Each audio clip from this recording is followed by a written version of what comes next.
Members of Congress demand a reduction in military assistance to the Israeli army.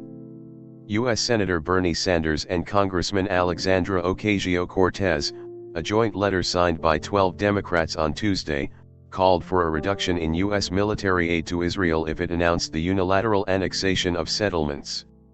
According to the Israeli newspaper, Haaretz, Sanders and Ocasio-Cortez made it clear that the annexation would transform the Israeli regime into an apartheid regime, and that the United States could not continue to support it.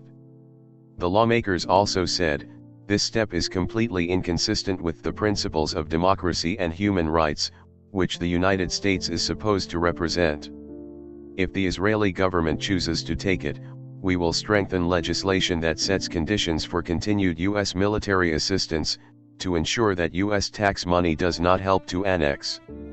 Although the opportunity to pass such legislation in Congress is weak, the fact that senior politicians, who have the support of millions of Americans, speak openly about such a move is a source of great concern to American organizations supporting Israel, and the AIPAC rushed to respond quickly to the message and its condemnation, claiming that its content harms Israeli-American relations and does not help to promote peace in the Middle East. AIPAC wrote on its website that the letter contradicted Biden and Obama's policy regarding military aid to Israel, and praised the security assistance agreement signed during their time in the administration, which is inconsistent with Prime Minister Benjamin Netanyahu's claim that the Obama administration was hostile.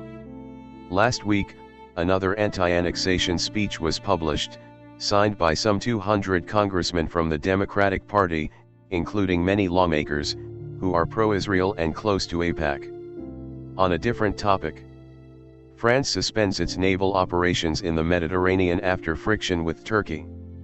France has announced the suspension of its participation in NATO naval operations in the Mediterranean, after a confrontation with Turkish warships, and amid escalating tensions within the military alliance over the conflict in Libya.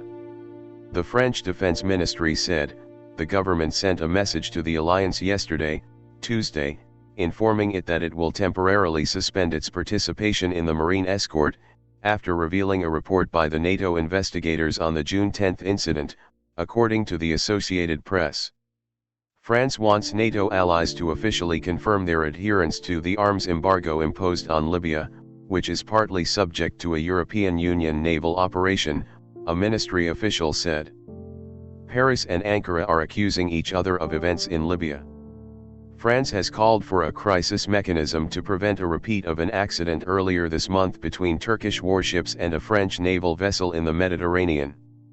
France says, its frigate received 3 warnings by the Turkish maritime targeting radar when it tried to approach a civilian ship flying the Tanzania flag, suspected of being involved in arms smuggling, and was accompanied by Turkish ships.